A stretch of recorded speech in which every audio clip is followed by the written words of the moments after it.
افلا يتدبرون القرآن ام على قلوب اقفالها، تو کیا یہ لوگ قرآن میں غور نہیں کرتے یا دلوں پر قفل لگ رہے ہیں؟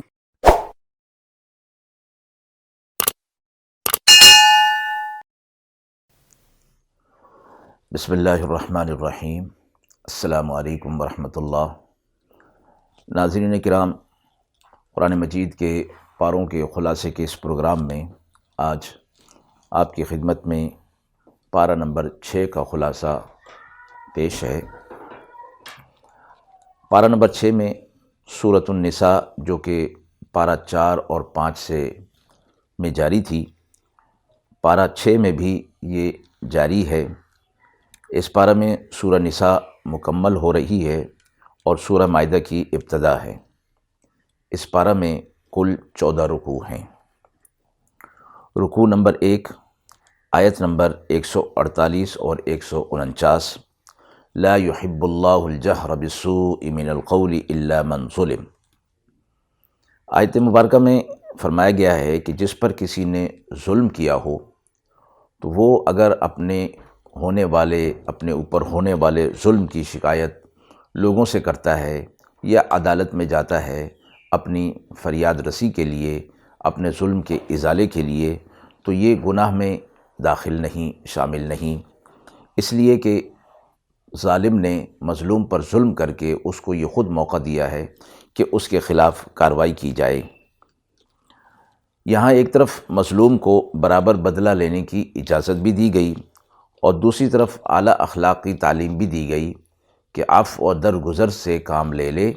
اور آخرت کا فائدہ، آخرت کا ثواب اگر سامنے رکھ لے تو یہ اس کے لیے بہت بہتر ہوگا۔ اس لیے نبی اکرم صلی اللہ علیہ وسلم نے فرمایا، اور قرآن مجید کی آیت کا بھی مفہوم ہے کہ فمن عفا واصلح فاجرہ علی اللہ۔ اس سے پہلے فرمایا وجزاء سیئۃ سیئۃ بمثلھا، کہ برائی کا بدلہ اتنی ہی برائی ہے جتنی کہ کی جائے، لیکن اگر کوئی شخص معاف کر دے اور اپنی اصلاح کر لے تو اس کا اجر اللہ کے پاس ہے۔ اس آیت میں بھی اسی بات کی تعلیم دی گئی کہ آخرت کے عظیم فائدے کو سامنے رکھتے ہوئے عفو و درگزر سے کام لیا جائے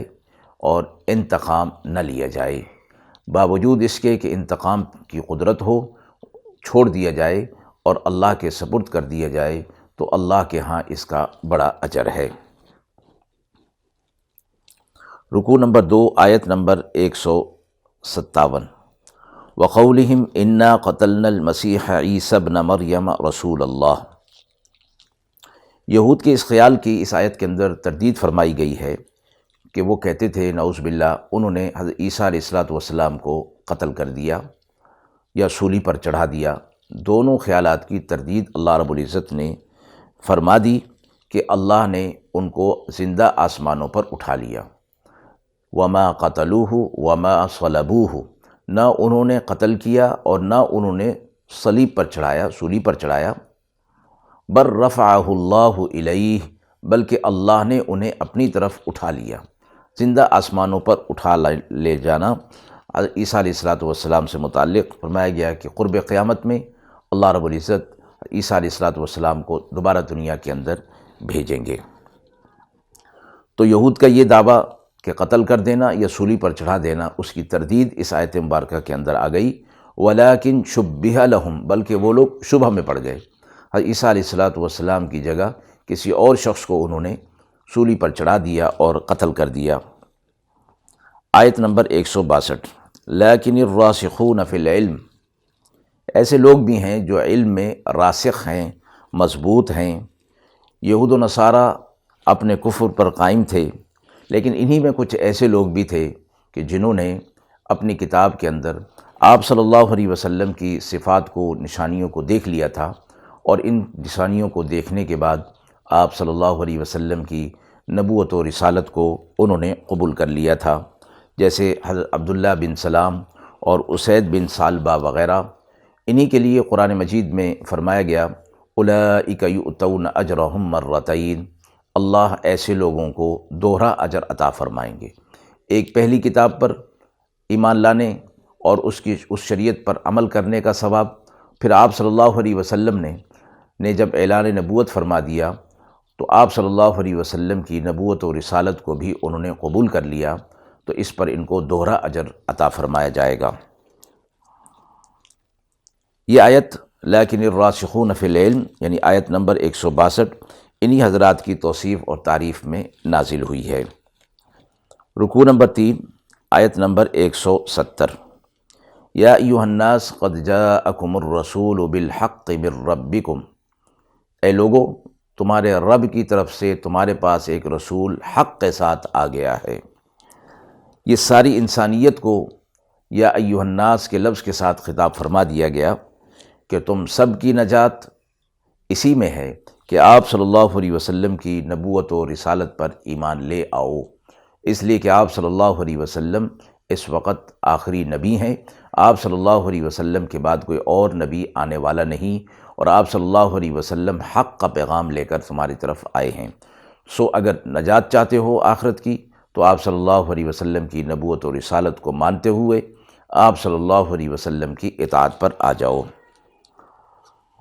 رکوع نمبر 4 آیت نمبر 174، یا ایھا الناس قد جاءکم برہان من ربکم، یہاں لوگوں کو پھر خطاب فرمایا گیا کہ اے لوگو تحقیق تمہارے پاس تمہارے رب کی طرف سے ایک دلیل آ گئی، وَأَنزَلْنَا إِلَيْكُمْ نُورًا مُبِينًا، اور ہم نے تمہاری طرف ایک واضح نور نازل کر دیا۔ آیت میں برہان کے معنی فرمایا گیا کہ یہ دلیل ہیں، اور اس دلیل سے مراد آپ صلی اللہ علیہ وسلم کی ذات گرامی ہیں، اور نور سے مراد قرآن مجید ہے، اس لیے کہ قرآن مجید سے متعلق نور سے متعلق یہ فرمایا گیا کہ وَأَنزَلْنَا، قرآن مجید میں اور دوسری کتابوں سے متعلق نزول کی بات فرمائی گئی ہے، قرآن مجید کو نازل کرنے کی بات فرمائی گئی، اِنَّا أَنزَلْنَا إِلَيْكَ الْكِتَابَ بِالْحَقِّ، اور وَأَنزَلْنَا التَّوْرَاةَ فِيهَا هُدًى وَنُورٌ، وَأَنزَلْنَا الْإِنجِيلَ، کہ ہم نے انجیل کو نازل کیا، ہم نے تورات کو نازل کیا، اور قرآن مجید کے نزول سے متعلق تو بہت سی آیات ہیں۔ آیت نمبر 176، یستفتونک قل اللہ یفتیکم فی الکلالہ، یہ سورہ نساء کی آخری آیت ہے، اور سورہ نساء کے دوسرے رکوع میں میراث کی تفصیل بیان ہوئی تھی۔ اس آخری آیت میں بھی کچھ مزید تفصیل بیان کی گئی ہے جس کو فقہ کی کتابوں میں ملاحظہ کیا جا سکتا ہے۔ اس کے بعد سورہ مائدہ کی ابتدا ہے، رکوع نمبر 1، پارے کا رکوع نمبر 5 ہے، اور آیت نمبر 1، یا ایھا الذین آمنوا اوفوا بالعقود،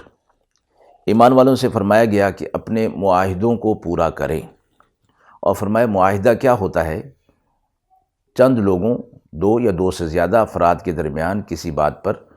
اتفاق ہو جانا، کسی کام کے کرنے یا نہ کرنے کا باہمی رضامندی سے کسی بات کو طے کر لینا، اس کو معاہدہ کہا جاتا ہے۔ ایمان والوں کو معاہدہ پورا کرنے کی جو بات فرمائی جا رہی ہے، مفسرین فرماتے ہیں کہ ان معاہدوں سے مراد اللہ تعالیٰ اپنے بندوں سے وہ معاہدے فرما رہے ہیں جو ایمان اور اطاعت سے متعلق ہیں۔ ایمان لانا بھی گویا اللہ اور بندوں کے درمیان ایک معاہدہ ہو گیا، اور اب ان معاہدوں کی پابندی یعنی ایمان اور اطاعت کے جو تقاضے ہیں ان کو پورا کرنا ضروری ہے۔ مفسرین اس طرح بھی گئے ہیں کہ بندوں کے درمیان بھی معاہدے ہوتے ہیں، تو فرمایا گیا کہ ان معاہدوں کو پورا کرنا بھی ضروری ہے جو بندوں کے درمیان ہوں، اور وہ بھی جو اللہ کے درمیان ہوں۔ احلت لکم بہیمۃ الانعام، اسی آیت کے اگلے حصے میں فرمایا گیا کہ وہ جانور جو تمہارے لیے حلال کیے گئے ہیں۔ حلال اور حرام کا قانون اللہ رب العزت کے اختیار میں ہے، اس لیے واضح فرما دیا گیا کہ جو جانور ہم نے تمہارے لیے حلال کیے ہیں اور جو صورتیں ان میں حلال کی ہیں وہ تمہارے لیے حلال ہیں، اور جو حرام قرار دیے گئے ہیں ان میں اللہ کی حکمت ہے، لہٰذا ان کو حرام ہی سمجھو اور ان کے قریب نہ جاؤ۔ آیت نمبر 2، وَتَعَاوَنُوا عَلَى الْبِرِّ وَالتَّقْوَى وَلَا تَعَاوَنُوا عَلَى الْإِثْمِ وَالْعُدْوَانِ، نیکی کے کاموں میں اور خیر کے کاموں میں ایک دوسرے کا تعاون کرو، اور برائی کے کام میں ایک دوسرے کا تعاون نہ کرو۔ معاشرے کے اندر امن، استحکام، بھائی چارہ، مساوات کو پیدا کرنے کے لیے، قائم کرنے کے لیے آیت کے اس حصے کے اندر ایک عظیم نسخہ عطا فرمایا گیا ہے کہ نیکی کا کام جہاں کہیں بھی ہو رہا ہو، تھوڑا یا زیادہ اس میں تعاون کرو، جس قسم کا بھی تعاون تمہارا ہو سکتا ہے، تاکہ وہ نیکی کا کام اور تقوی کا کام آگے بڑھے۔ اور جب سب مل کر تعاون کر کے کسی کام کو کریں گے تو وہ کام آسان بھی ہو جائے گا اور وہ کام پھیلے گا۔ اور اگلا حصہ فرمایا گیا وَلَا تَعَاوَنُوا عَلَى الْإِثْمِ وَالْعُدْوَانِ، اور برائی کے کام میں جب تم تعاون کرو گے تو پھر برائی پھیلے گی، تو برائی کے کام میں تعاون نہ کرنے کی بات ہے تاکہ برائی نہ پھیلے اور نیکی پھیلے، خیر کا کام پھیلے، تو اس لیے تم خیر کے کاموں کے اندر تعاون کرو اور برائی کے کام میں تعاون نہ کرو۔ آپ صلی اللہ علیہ وسلم نے فرمایا کہ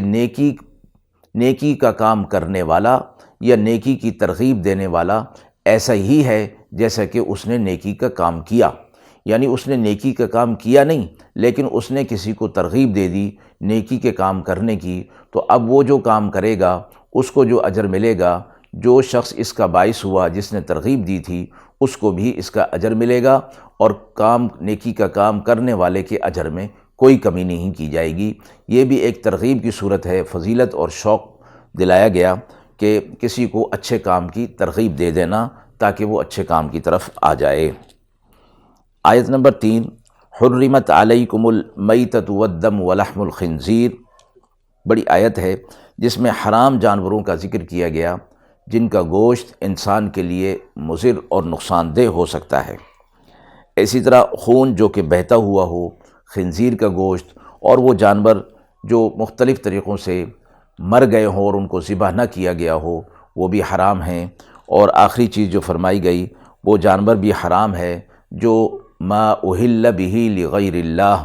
اللہ کے علاوہ کسی اور کے نام کے لیے نامزد کیا گیا ہو، کسی اور کے نام پر اس کو ذبح کیا جا رہا ہو، نامزد کر دیا گیا ہو، تو ایسا جانور بھی باوجود اس کے کہ حلال جانوروں میں ہوگا لیکن اس کی نسبت چونکہ غیر اللہ کی طرف کر دی گئی اس لیے وہ جانور حرام ہوگا۔ آیت کے اگلے حصے میں فرمایا الیوم اکملت لکم دینکم، اس دین کو ہم نے تمہارے لیے آج کے دن مکمل کر دیا، واتممت علیکم نعمتی ورضیت لکم الاسلام دینا، اور اپنی نعمت تم پر پوری کر دی اور اللہ اس بات پر راضی ہو گیا کہ تمہارا دین اسلام ہی ہو۔ مشہور و معروف آیت ہے کہ دین کو اللہ رب العزت نے مکمل فرما دیا ہے، اب اس دین میں کسی قسم کی ترمیم کی، تبدیلی کی گنجائش نہیں۔ البتہ جو گنجائش اللہ کی طرف سے تخفیف کی صورت میں، سہولت کی صورت میں، رعایت کی صورت میں رکھی گئی ہے وہ الگ چیز ہے، اس میں اس کو ترمیم نہیں کہا جاتا۔ قرآن مجید میں جو فرمایا گیا لا یأتیہ الباطل من بین یدیہ ولا من خلفہ، اب باطل کوئی چیز اس میں داخل نہیں کی جا سکتی۔ تنزیل من حکیم حمید، یہ حکیم، حکمت والی ذات، حمید، تعریف والی ذات کی طرف سے نازل کیا گیا ہے، تو دین مکمل ہو گیا، اب اس میں کوئی نئی چیز داخل نہیں ہو سکتی، قیامت تک کے لیے اللہ رب العزت نے اس کو مکمل فرما دیا۔ آیت نمبر 4، یسألونک ماذا احل لہم، لوگ آپ سے پوچھتے ہیں کہ کیا چیز ہمارے لیے حلال ہے، تو اس آیت میں شکاری کتے اور باز وغیرہ سے جو شکار کا ذریعہ ہوتا ہے، اس سے جو شکار کیا جاتا ہے اس کا ایک طریقہ بتایا گیا کہ اس کے حلال ہونے کی شرائط ہیں کہ ایک یہ کہ وہ جانور جس کا شکار کیا جا رہا ہے کتے کے ذریعے سے یا باز کے ذریعے سے، وہ تعلیم یافتہ، تربیت یافتہ ہونا چاہیے۔ مکلبین تعلمونہم، یعنی ایسے کتے جن کو تم تعلیم دے دیتے ہو، جن کو تم تربیت دے دیتے ہو، تو اگر ایسے کتے یا ایسا باز جب جانور کا شکار کرے گا اور اس کو تکبیر پڑھ کر چھوڑا جائے گا تو وہ جانور اگر مر بھی جائے شکار کے دوران تب بھی وہ جانور حلال ہو جائے گا، اور اگر یہ شرط اس کے اندر نہ پائی جاتی ہو شکار کرنے والے کتے اور باز میں تو پھر وہ جانور حلال نہیں ہوگا۔ رکوع نمبر 6، آیت نمبر 8، یا ایھا الذین آمنوا کونوا قوامین للہ شہداء بالقسط، ایمان والوں کو کہا گیا کہ وہ اللہ کے لیے گواہی دیں تو سچی گواہی دیں تاکہ عدل اور انصاف قائم ہو۔ پارہ نمبر 5 میں بھی کل کے یہ آیت گزر چکی، وہاں یہ فرمایا گیا تھا کہ یہ جو گواہی کا معاملہ ہے یہ دو وجہ سے رکاوٹ بن سکتا ہے عدل و انصاف کے قائم کرنے میں، ایک محبت کی وجہ سے اور ایک عداوت کی وجہ سے۔ وہاں محبت کا ذکر تھا پارہ نمبر 5 میں، اوِل والدین والاقربین، کہ محبت ہوگی والدین کے ساتھ یا عزیز و رشتہ دار دوستوں کے ساتھ، تو وہاں پھر گواہی ٹھیک نہیں دی جائے گی اور پھر عدل اور انصاف قائم نہیں ہو سکے گا، عدل کے تقاضے پورے نہیں ہو سکیں گے۔ یہاں اس آیت کے اندر فرمایا گیا وَلَا يَجْرِمَنَّكُمْ شَنَآنُ قَوْمٍ، کہ کسی قوم کی عداوت، بغض اور دشمنی تمہیں صحیح گواہی دینے سے روک نہ دے۔ یہاں عداوت اور دشمنی رکاوٹ بن رہی ہے صحیح گواہی کے لیے، اور اس کی وجہ سے عدل اور انصاف کے تقاضے پورے نہیں ہو سکیں گے۔ تو فرمایا اعدلوا هو اقرب للتقوی، عدل کرو، یہ تقوی کے زیادہ قریب ہے، کہ تم محبت میں آ کر، عداوت و دشمنی میں آ کر گواہی کو نہ چھپاؤ، عدل کرو، یہ تقوی کے بہت زیادہ قریب ہے۔ رکوع نمبر 7 آیت نمبر 13، فَبِمَا نَقْضِهِمْ مِيثَاقَهُمْ، بنی اسرائیل اللہ تعالیٰ سے جو عہد معاہدے کرتے تھے اس کو توڑ دیا کرتے تھے، پھر اللہ کی طرف سے عذاب آتا، موسیٰ علیہ السلام کے پاس آتے اور کہتے کہ آپ اپنے رب سے دعا کریں، پھر ہم سرکشی نہیں کریں گے، بغاوت نہیں کریں گے۔ موسیٰ علیہ السلام دعا فرما دیتے، عذاب ٹل جاتا، بنی اسرائیل پھر اس کے اندر مبتلا ہو جایا کرتے تھے۔ آیت نمبر 17، لَقَدْ كَفَرَ الَّذِينَ قَالُوا إِنَّ اللَّهَ هُوَ الْمَسِيحُ ابْنُ مریم، نصارہ عیسیٰ علیہ السلام کو اللہ کا بیٹا قرار دیتے تھے، اس کی تردید آیت میں اندر فرمائی گئی۔ آیت نمبر 19، علی فترۃ من الرسل، فترت کے معنی فرمائے گئے کہ کچھ عرصے کے لیے انبیاء علیہ السلام اور نبوت کا سلسلہ رک جانا، جیسے حضرت عیسیٰ علیہ السلام اور آپ صلی اللہ علیہ وسلم کی درمیان طویل مدت تک انبیاء علیہ السلام کا سلسلہ رکا رہا۔ اسی طرح وحی کے منقطع ہو جانے، وقتی طور پر رک جانے کو بھی فطرت کا زمانہ کہا جاتا ہے، جیسے آپ صلی اللہ علیہ وسلم تک کافی عرصے کے لیے وحی کا سلسلہ منقطع ہو گیا تھا، جس کی وجہ سے یہود و نصارہ نے آپ صلی اللہ علیہ وسلم سے یہ کہنا شروع کر دیا تھا کہ محمد کا رب محمد سے ناراض ہو گیا ہے، تو اللہ رب العزت نے پھر وحی کے سلسلے کو جاری فرمایا تھا۔ رکوع نمبر 8 آیت نمبر 24، قالوا یا موسیٰ انا لن ندخلها ابدا ما داموا فیہا، اس آیت میں بنی اسرائیل کا حضرت موسیٰ علیہ السلام کو جواب دے دینا، اور یعنی جہاد کے لیے اپنے آپ کو تیار نہ کرنا، جبکہ موسیٰ علیہ السلام انہیں جہاد کے لیے فرما رہے تھے، تو قوم نے، بنی اسرائیل نے یہ کہہ دیا فَاذْهَبْ أَنْتَ وَرَبُّكَ فَقَاتِلَا إِنَّا هَاهُنَا قَاعِدُونَ، ہم یہاں بیٹھے ہیں، آپ چلے جائیے، آپ اور آپ کا رب چلا جائے اور جہاد کر لے، ہم جانے والے نہیں ہیں۔ اور حضرات صحابہ اکرام نے آپ صلی اللہ علیہ وسلم سے غزوے کے موقع پر فرمایا تھا کہ ہم موسیٰ علیہ السلام کی اس قوم کی طرح آپ سے نہیں کہیں گے کہ فَاذْهَبْ أَنْتَ وَرَبُّكَ فَقَاتِلَا إِنَّا هَاهُنَا قَاعِدُونَ، ہم آپ کے ساتھ ہیں اور ہم آپ کی حفاظت کریں گے۔ رکوع نمبر 9 آیت نمبر 27، وَاتْلُ عَلَيْهِمْ نَبَأَ ابْنَيْ آدَمَ بِالْحَقِّ، اس پورے رکوع میں حابیل اور قابیل کے واقعے کا ذکر فرمایا گیا کہ حضرت آدم علیہ السلام کے یہ دو بیٹے جو آپس میں رقابت کی وجہ سے ایک قتل کا باعث ہو گیا، اور وہ قتل ہو گیا، ایک بھائی نے دوسرے کو قتل کر دیا، تو اس واقعے کے اندر بڑی نصیحت ہے، اور اس نصیحت کی وجہ سے اس واقعے کو ذکر فرمایا گیا ہے۔ اور آیت نمبر 32 میں فرمایا گیا من قتل نفسا بغیر نفس او فساد فی الارض فکأنما قتل الناس جمیعا، اسی واقعے کے حوالے سے فرمایا گیا کہ جو کوئی کسی کو ناحق قتل کرتا ہے، فتنہ اور فساد کرتا ہے، تو وہ کسی ایک کو قتل کر دینا پوری انسانیت کو قتل کر دینے کے مترادف ہے۔ اور ساتھ ہی فرما دیا ومن احیاہا فکأنما احیا الناس جمیعا، جو کوئی کسی ایک انسان کی جان بچاتا ہے تو گویا وہ پوری انسانیت کی جان کو بچا لیتا ہے۔ رکوع نمبر 10 آیت نمبر 38، والسارق والسارقۃ فاقطعوا ایدیہما، چور مرد اور چور عورت کی سزا کہ ان کے ہاتھ کاٹ دیے جائیں گے، اور یہ اللہ کی طرف سے جو عزیز اور حکیم ذات ہے، ایک حکمت کے تحت یہ سزا دی گئی تاکہ معاشرے کے اندر اس قسم کا کام نہ ہونے پائے۔ رکوع 11 آیت نمبر 45، وَكَتَبْنَا عَلَيْهِمْ فِيهَا أَنَّ النَّفْسَ بِالنَّفْسِ وَالْعَيْنَ بِالْعَيْنِ۔ اس آیت میں احکام قصاص بیان ہوئے ہیں، اور یہ احکام تورات اور انجیل میں بھی بیان ہوئے تھے اور قرآن میں بھی ان کو بیان فرمایا گیا ہے۔ آیت نمبر 48، لِكُلِّ جَعَلْنَا مِنْكُمْ شِرْعَةً وَمِنْهَاجًا۔ ہم نے ہر امت کے لیے، ہر گروہ کے لیے ایک شریعت، ایک راستہ اور ایک طریقہ مقرر کیا تھا۔ اور وَلَوْ شَاءَ اللَّهُ لَجَعَلَكُمْ أُمَّةً وَاحِدَةً وَلَكِنِ اخْتَلَفُوا، کہ اللہ چاہتا تو تمہیں ایک امت بنا دیتا اور تمہارے درمیان کوئی اختلاف نہ ہوتا، لیکن اللہ نے اس اختلاف کو ایک حکمت پر مبنی رکھا ہے، اس لیے ان چیزوں میں اختلاف نہ کیا جائے جن کو اللہ رب العزت نے واضح فرما دیا ہے۔ رکوع نمبر 12 آیت نمبر 51، یا ایھا الذین آمنوا لا تتخذوا اليہود والنصارى اولیاء۔ اے ایمان والو، یہود و نصارہ کو اپنا دوست مت بناؤ، یہ آپس میں ایک دوسرے کے دوست ہیں، یہ تمہارے دوست نہیں ہو سکتے۔ جو کوئی تم میں سے ایسا کرے گا، یعنی انہیں دوست بنائے گا، وہ انہی میں سے ہوگا، اور اللہ ظالموں کو ہدایت نہیں دیتا۔ سختی کے ساتھ منع فرما دیا گیا کہ ان کے ساتھ قلبی دوستی نہیں، معاملات، کاروبار، دوسری چیزیں کی جا سکتی ہیں، قلبی محبت، میل جول، اٹھنا بیٹھنا، اس چیز سے ممانعت فرما دی گئی کہ وہ ان کا کام ہی یہی ہے کہ ان کو دین سے پھیر دیں، جیسے کہ آیت نمبر 54 میں آگے آ رہا ہے، یا ایھا الذین آمنوا من یرتد منکم عن دینہ۔ اے ایمان والو، تم میں سے جو کوئی بھی اپنے دین سے پھر جائے گا تو اس سے کوئی فرق نہیں پڑتا، اللہ تمہاری جگہ کسی اور کو لے آئے گا۔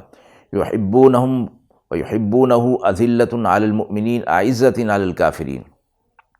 وہ ایسے لوگ ہوں گے کہ جو آپس میں ایک دوسرے سے محبت کرنے والے ہوں گے اور کافرین پر وہ سخت ہوں گے، اور کسی ملامت کرنے والے کی ملامت کی پرواہ وہ نہیں کریں گے۔ اللہ تمہاری جگہ ایسے لوگوں کو لے آئے گا اگر تم اپنے دین سے پھر گئے۔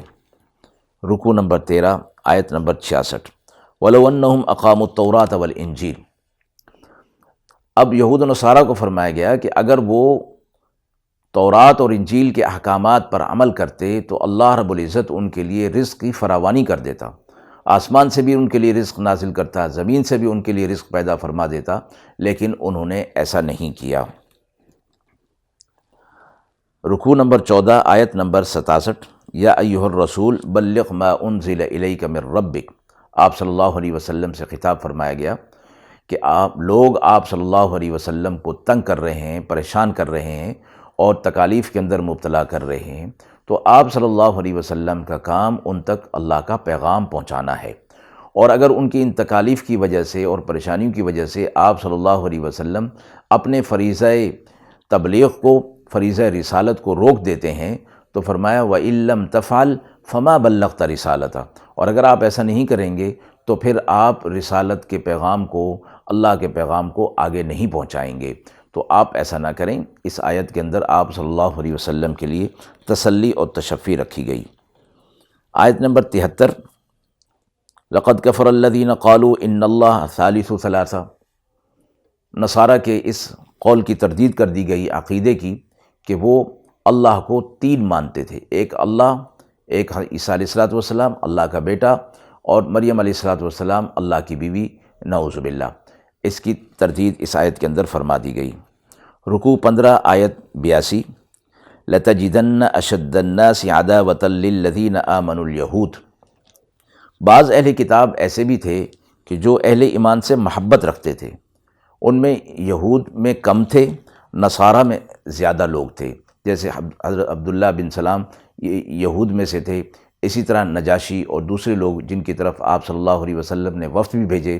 اور انہوں نے اہل ایمان کی بہت خدمت بھی کی، تو نصارہ اہل ایمان سے محبت کرنے میں زیادہ تھے اور یہود ان میں کم تھے۔ آیت نمبر 82 پر پارہ نمبر 6 مکمل ہوا۔ وآخر دعوانا ان الحمد للہ رب العالمین۔